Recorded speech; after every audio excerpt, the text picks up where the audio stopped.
안녕하십니까? 배팅 부동산 옛날이여 아파트가 국가를 말아 드시고 있다 진행하도록 하겠습니다. 옛날 이야기를 좀 하겠습니다.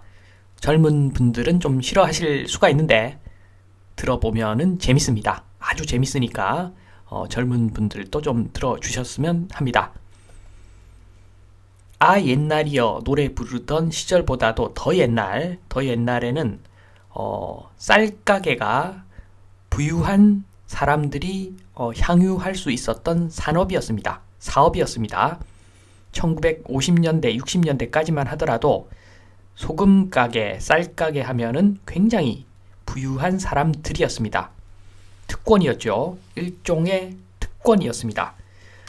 그래서 그 시대를 한번 이해를 하기 위해서는 금리에 대해서, 대출에 대해서 좀 이해를 해야지 그 상황을 알 수 있을 거라고 보여집니다. 통계청에 나와 있는 금리는 1996년도부터 나와 있습니다. 그래서 그 이전 자료는 알 수가 없지만 추정은 해볼 수 있는 데이터라서 이렇게 소개를 드립니다. 1996년에는 당좌 대출 자료만 있죠. 그리고 주로 대출이라고 하는 것은 기업을 상대로 한 대출이 주된 대출이었고 2009년에 와서야 주택담보대출, 일반 대출, 일반 신용대출 이런 것들이 일반화되었죠. 일반화. 그래서 2009년부터 B2의 시대가 시작되고 이때부터 아파트 거품이 본격적으로 많이 끼기 시작하는 시대가 열립니다. 그래서 2009년에 그때만 하더라도 주택담보대출, 일반 신용대출 금리 높았죠. 특히나 신용대출이 금리가 높았습니다. 그런데 시간이 지나면서 금리가 점점 내려갔죠. 주택담보대출도 내려가고 신용대출도 금리가 내려가고 그러면서 사람들이 아파트 사면은 무조건 오른다. 이런 신화가 사람들 머릿속에 자리 잡아가기 시작하는 거죠. 가만히 보시면 당좌 대출 금리는 지금 96년도부터 2021년까지 다 나와 있는데 그래서 당좌 대출을 살펴볼 수밖에 없는데 이 당좌 대출은 기본적으로 일반 신용 대출보다는 금리가 좀 싸고 주택담보대출보다는 금리가 비싸다. 이렇게 보시면 됩니다. 그렇게 참조하시고 당좌 대출 그래프를 한번 그려보겠습니다. 1996년부터 2021년까지 그래프를 보면은 IMF 저 한 점을 빼면은 35% 저때 한 점을 빼면은 우하향입니다. 그 이야기는 과거로 갈수록 금리가 높다는 거죠. 그리고 96년 이전에는 개인이 돈을 빌리는 것 자체가 쉽지가 않았습니다. 돈을 빌릴 수 있는 사람들은 회사를 운영하고 어떻게 보면 좀 특권층이다 이렇게 보셔도 될 것 같습니다. 그래서 대출 받아서 아파트 사고 요것은 예전에는 거의 없던 일이라고 보시면 됩니다. 다시 쌀가게로 돌아가서 1950년대, 60년대 요때 한번 생각해 보시면 이때는 개인이 대출을 거의 받을 수가 없었습니다. 그리고 대출 받아서 주택 산다. 요것은 생각도 못하던 일이고 주로 대출은 먹고 사는 문제, 쌀이죠, 쌀. 끼니를 때우기 위한 어떤 그런 대출, 오히려 그런 대출이 중심이죠. 그러다 보니까 은행이 서민들한테 금융의 기능을 제대로 못하던 시대였기 때문에 오히려 쌀가게가 은행 역할을 대신할 수 있는 거죠. 쌀가게를 하면은 당시에는 자산가였습니다. 자산가. 자산이 많은 사람이기 때문에 가을에 쌀을 왕창 사다가 소분해서 고가에 팔 수 있는 그런 능력이 되는 사람들이 쌀가게, 소금가게를 했었죠. 그래서 당시 쌀가게는 금융기능까지 일부 하고 있던 그런 각광받던 업이었다. 이렇게 보시면 될 것 같습니다. 그래서 정리를 하면은 예전으로 갈수록 큰돈 구하기가 힘들었죠. 돈 구하기가 정말 힘들었습니다.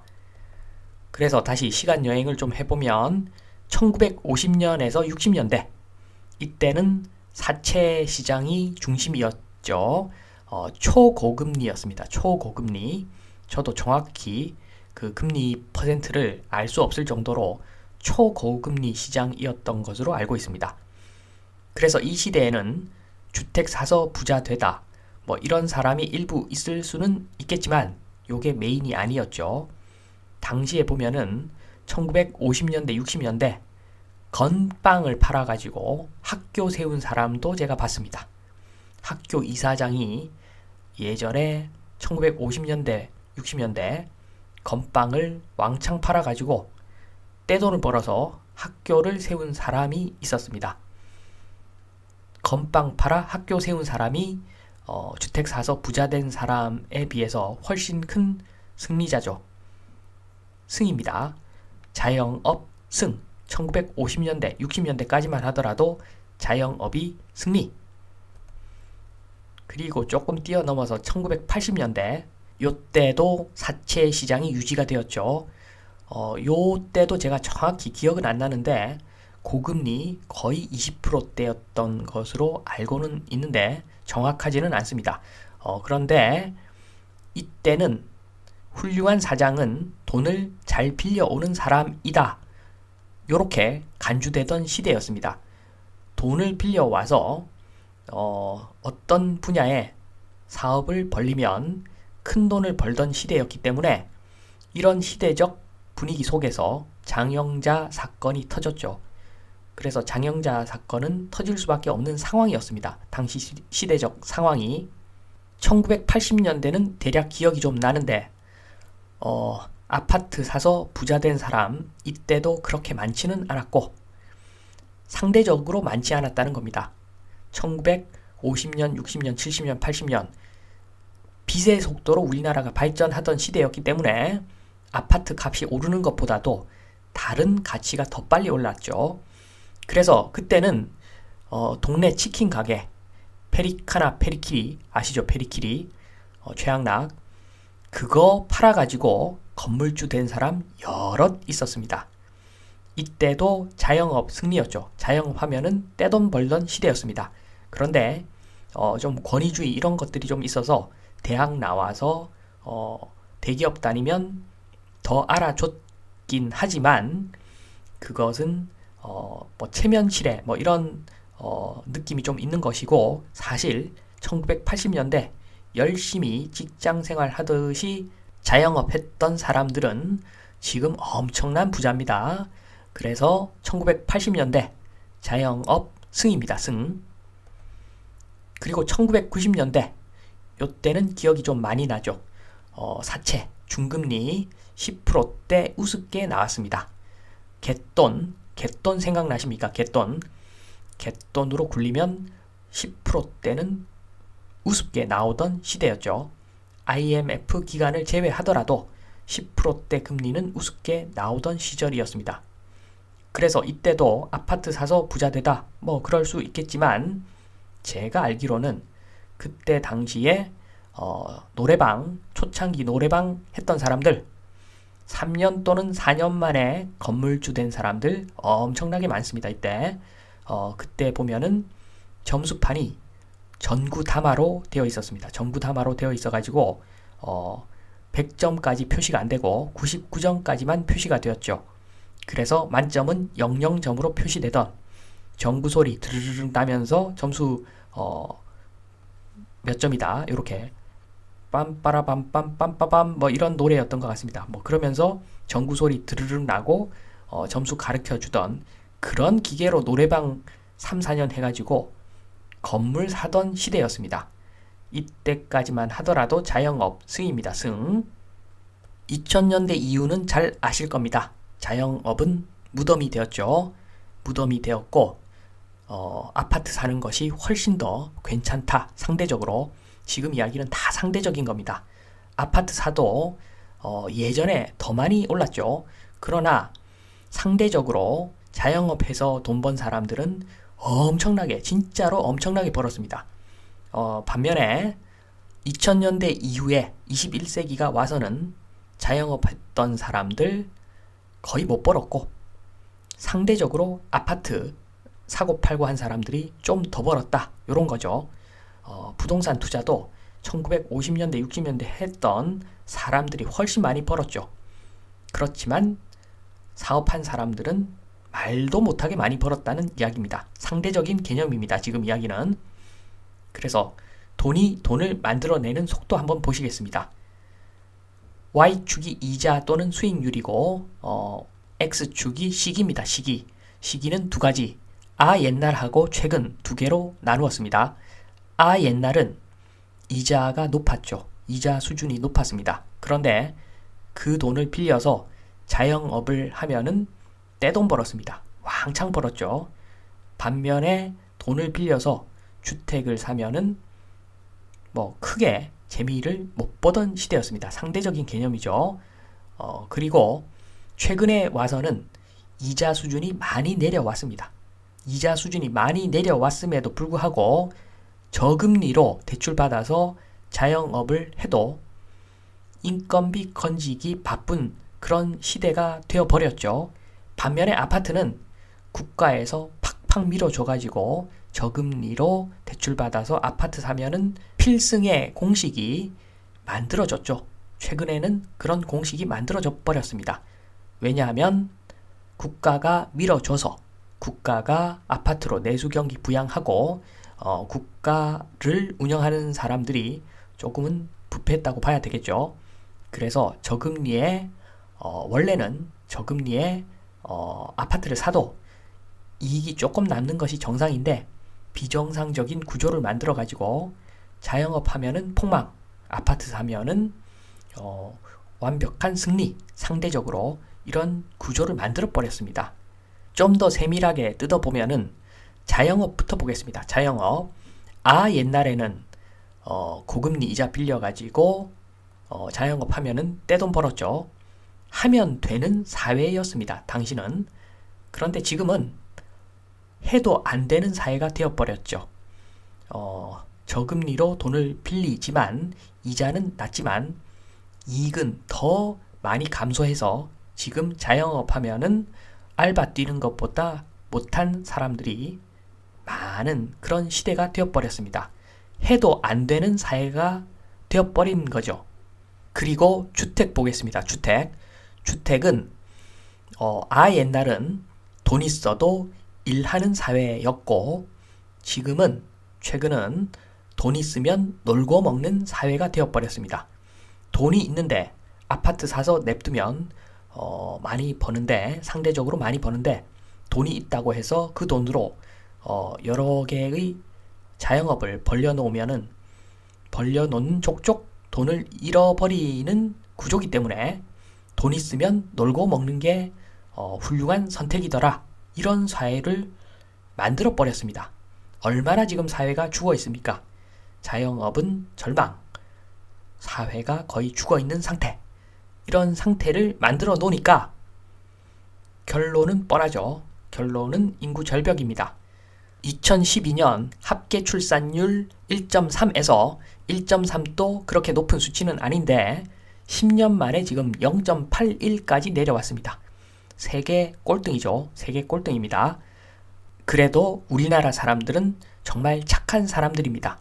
착하고 아름다운 저항을 하고 있다고 저는 봅니다. 다른 나라 같았으면 오른쪽 위에 사진 보시듯이 날락가게 하고 화염병 던지고 난리가 났을 겁니다. 다른 나라 같으면. 그런데 우리나라 사람들 양반이라서 지금 착하고 아름답게 조용하게 저항하고 있는 것이 합계 출산율 0.81이라는 수치로 나타나는 것이라고 생각이 됩니다. 여기서 해도 안 되는 사회 구조 한번 보겠습니다. 뜯어만 가는 거죠. 월급 받는 사람도 마찬가지일 건데 특히나 자영업 뜯어만 갑니다. 뜯어만 가니까 해도 안 되는 사회 구조가 만들어지는 거죠. 조금 자세히 설명을 드리면 왼쪽부터 건강연금보험료, 돈이 안 돼도 자영업자들 건강연금보험료 내야 됩니다. 왜 내야 되는가? 건강보험을 보면은 일단은 대한민국은 의사들한테 너무 많이 퍼줍니다.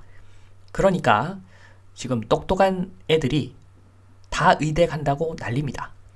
나라의 발전이 없는 구조입니다. 심각하죠. 이것도 심각한데 빌 게이츠, 앨런 머스크 이런 사람들이 나와야지 사회가 전반적으로 발전이 있고 잘 살아지고 이런 것인데 지금은 그런 사람들이 나오기 어려운 구조입니다. 성적 좋으면 전부 의대 가는 사회. 말이 안 되죠. 말이 안 됩니다. 그리고 연금 보시면은 국민연금만 말씀드리는 것이 아닙니다. 공무원 연금, 군인 연금, 빵꾸 난 거 국민들이 메꿔야 되는데 그러니까 자영업자들한테까지도 세금을 빡빡 긁어 가는 거죠. 장사가 되든 말든. 두 번째 보시면은 보유세 인하. 대한민국 보유세 굉장히 낮습니다. 낮는데 낮은 수준에서 더 낮추는 거죠. 그러면 그만큼 다른 데서 세금을 걷어야 되는데 또는 다른 데서 세금 혜택을 줄 수가 없는 거죠. 대표적으로 유류세 한번 보겠습니다. 유류세를 많이 붙이면 세금 저항은 없습니다. 조세 저항은 없어서 세금 걷기는 편하겠지만 기름값이 올라가면은 그러면은 운송비가 올라가고 그러면 모든 원가의 상승 요인이 되는 겁니다. 상승 요인이 지금같이 물가가 오를 때는 유류세를 대폭 인하해가지고 원가를 낮춰주면 자영업이든 일반 회사든 비용을 많이 낮출 수가 있어서 굉장히 경제에 활력을 줄 수가 있는 요소인데 그런 거 못하죠. 보유세 인하한다고 세금, 유류세 인하할 여력이 없습니다. 그리고 아파트 내수 경기 부양 보겠습니다. 모든 사람들이 빚을 엄청나게 땡겨서 아파트를 샀습니다. 그래서 소비할 돈 대신에 이자를 내고 있습니다. 은행 이자를 내고 있죠. 그러니까 자영업이 될 리가 없습니다. 국내 내수가 좋을 리가 없죠. 언발에 오줌을 누다 보니까 지금 완전 망한 거죠. 완전 망한 상태입니다. 지금. 그리고 네 번째 보시면 대기업 비대해졌죠. 밥그릇을 뺏어갑니다. 자영업의 영역을 대기업이 뺏어가 버립니다. 그리고 또 문어발식으로 자회사 1, 2, 3, 4, 5, 6 상장하면서 주식 가치를 떨어뜨리고 소유주 대기업 그 오너 일가만 많은 이익을 가져갑니다.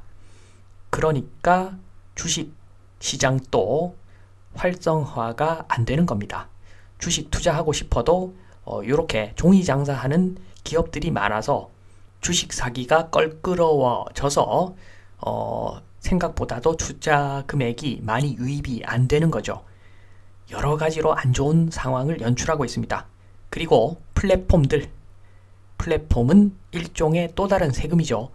그렇게 또 뜯어가니까 자영업이 될 리가 없습니다. 다 좋은데 특히나 꼭 집어서 말씀을 드리면 아파트 관련해서 보유세 인하, 아파트 내수 경기 부양 요 두 가지는 정말 국가가 잘못하고 있는 방향이라고 보여집니다. 마무리하겠습니다. 첫 번째로 아파트가 국가를 이미 말아 드셨죠. 이미 말아 드신 겁니다. 지금 말아 먹고 있는 게 아니라 이미 예전에 말아 드셨습니다. 출산율 0.81. 그러한 결정은 국가를 운영한 사람들이 알았건 몰랐건 간에 행한 것이죠. 저는 개인적으로는 알았을 확률이 높다고 봅니다. 3번, 그러나 AI 빅데이터 시대입니다. 몇십 년 지나면 모든 국가적 범죄는 드러나게 되어 있습니다. 정치 쇼를 하더라도 AI와 빅데이터는 나중에 다 밝혀낼 겁니다. 하늘이 무서운 줄 알아라. 뭐 이런 소리 하면은 다들 콧방귀 뀌겠지만 AI 빅데이터 무서운 줄 알아라. 뭘 좀 아는 사람 같으면 정말 두려워할 겁니다. 앞으로는 누가 매국노고 누가 애국자고 누가 서민을 위했고 누가 나라를 팔아먹었고 이런 것들이 다 드러나게 되어 있습니다. AI 빅데이터 시대이기 때문에. 그래서 옛날이요. 아파트가 국가를 말아 드셨고 지금도 드시려고 합니다.